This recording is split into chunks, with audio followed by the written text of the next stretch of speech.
Hello, everyone. Welcome back to Jam Bets NFL Thursday Night Football. We've got the Eagles versus the Giants, NFC East Divisional matchup. Saquon Barkley coming back to MetLife. Another season two, but we know those Giants fans were a little salty. We'll see how they're feeling now, especially after the Super Bowl win. So I am Tike, joined as always by the fantastic Mamma Mia. So we've got a couple things we're going to be talking through here. First one we're going to be talking through is we're going to do a recap of our Sunday players and things to watch out for. And then we're going to move right into tonight's Thursday night football game, Eagles-Giants.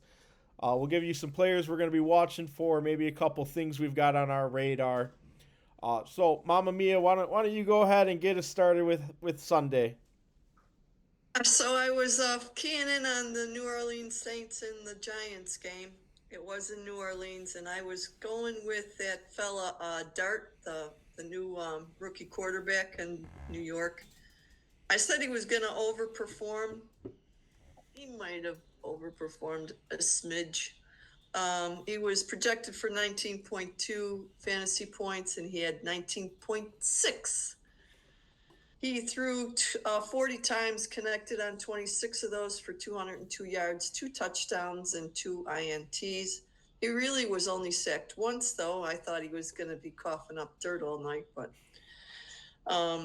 he just wasn't on the field that long. The other player that I liked on the Giants was Wan'Dale Robinson.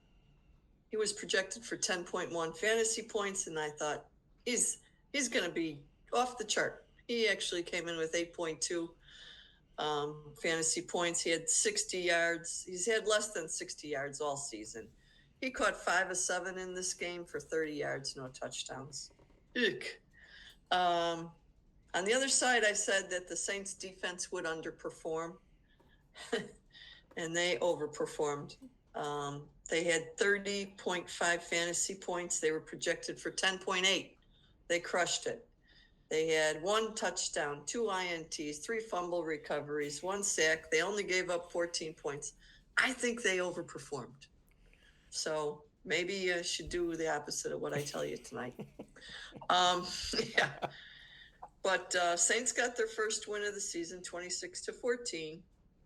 I had projected Giants 41-35, close game, lots of activity. Not really the case. So the other 2 things I mentioned, I said Tampa Bay would win at Seattle, and they did.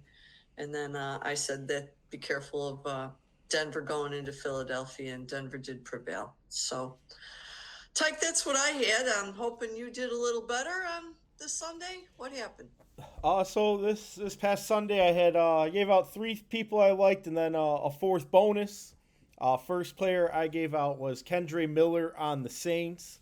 I said that he was in a prime position to be the featured back, and he was. He led the Saints in rushing attempts and rushing yards on Sunday. He had 10 rushing attempts and averaged 4.1 yards per carry. I gave out Christian Kirk, slot wide receiver on Houston Texans. Was only projected 34 receiving yards. Christian Kirk led the Texans in receiving yards. With 64 total yards, he had 4 targets and 4 receptions. And then I gave out Garrett Wilson. I said Garrett Wilson would have more than 65 receiving yards. I projected him to have more than about 13 fantasy points as well. Garrett Wilson led the Giants, led the Jets in receiving yards. He had 71 receiving yards and 1 touchdown. Then I also said, watch out for Justin Fields. I did take a shot at Eberflus. Eberflus did kind of shut down Justin Fields. All of Justin Fields and Garrett Wilson's stats and yards really came in garbage time. But Justin Fields had 283 yards, 2 touchdowns, no interceptions. And Justin Fields has really been just the garbage time king for the season.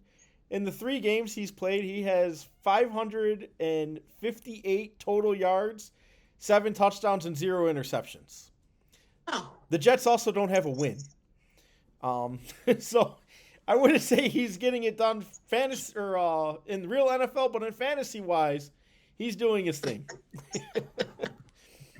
All right, so let's kick it right off into the tonight's game. Thursday night football, Eagles versus Giants. Mamma Mia, what are you looking at here for tonight? Ooh, baby. Um, well, I'm concerned Philadelphia gave up 18 points in the fourth quarter when they lost to Denver last week. Um, and Denver sacked Hurts 6 times. That's not good. Philly only converted 2 of 11 of their third downs. Their rushing was 11 times for 45 yards, receiving 230.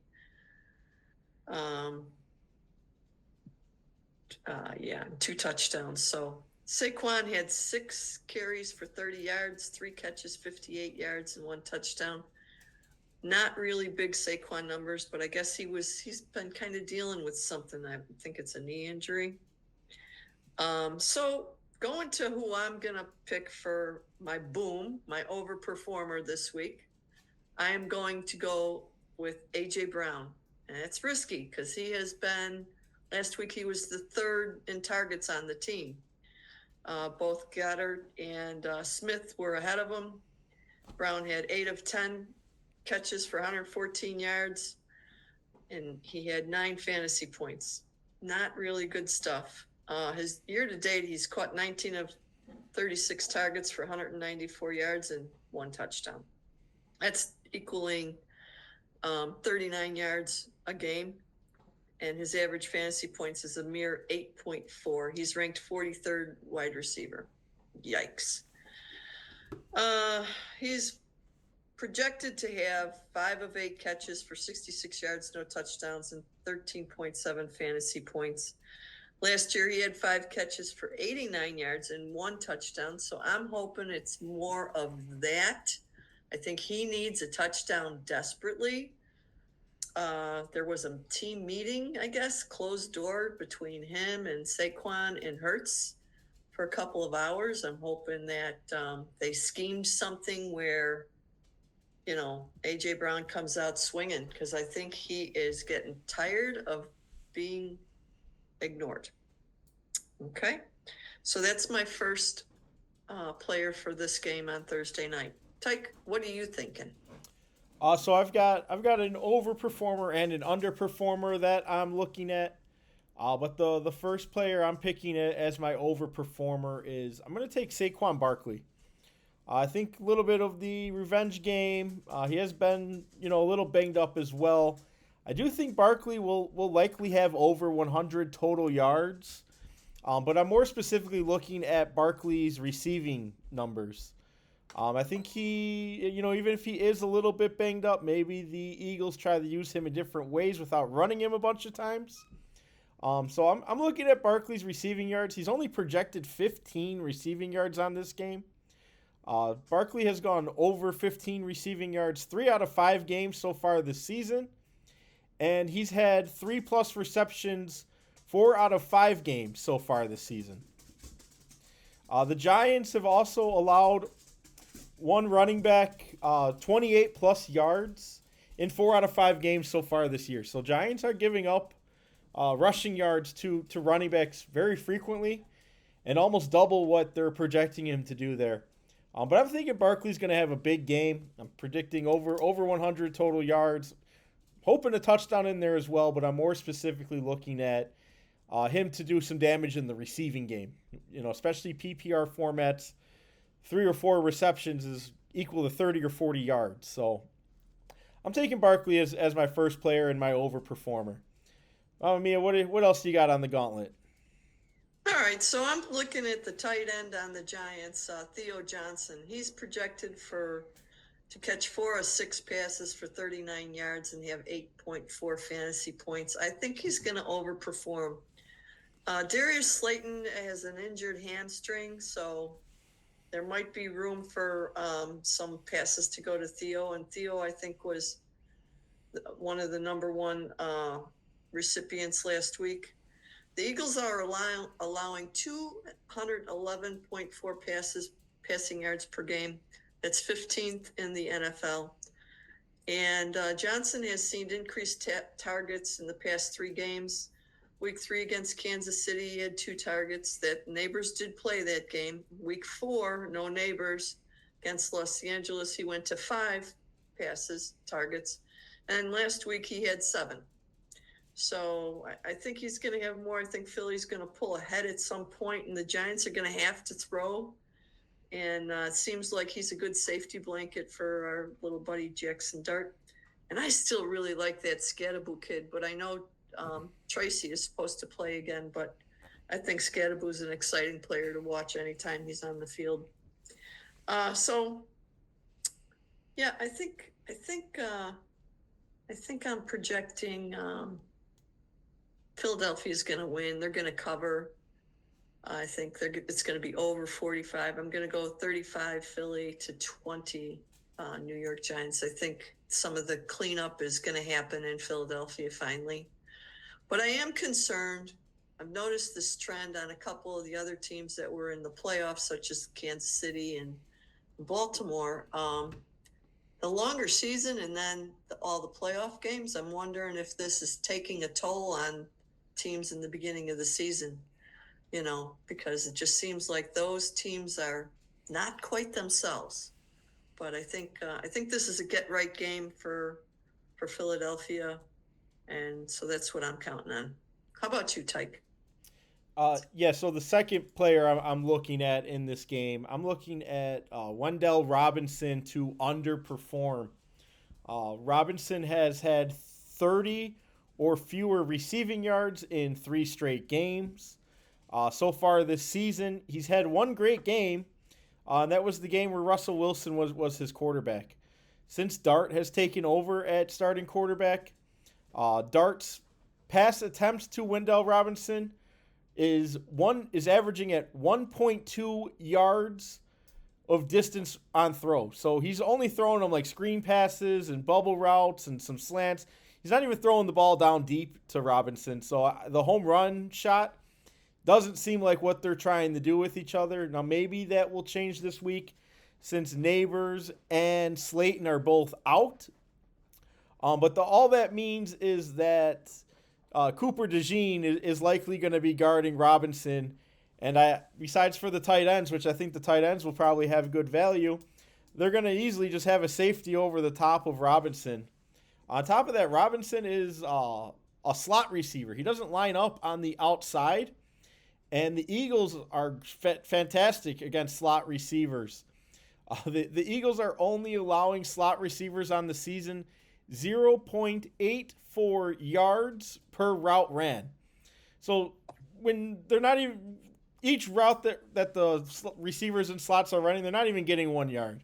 So Robinson would have to run 47 routes this game in the slot, and he still wouldn't make his mark. And on top of that, the Eagles are only allowing 34 receiving yards per game to wide receivers in the slot.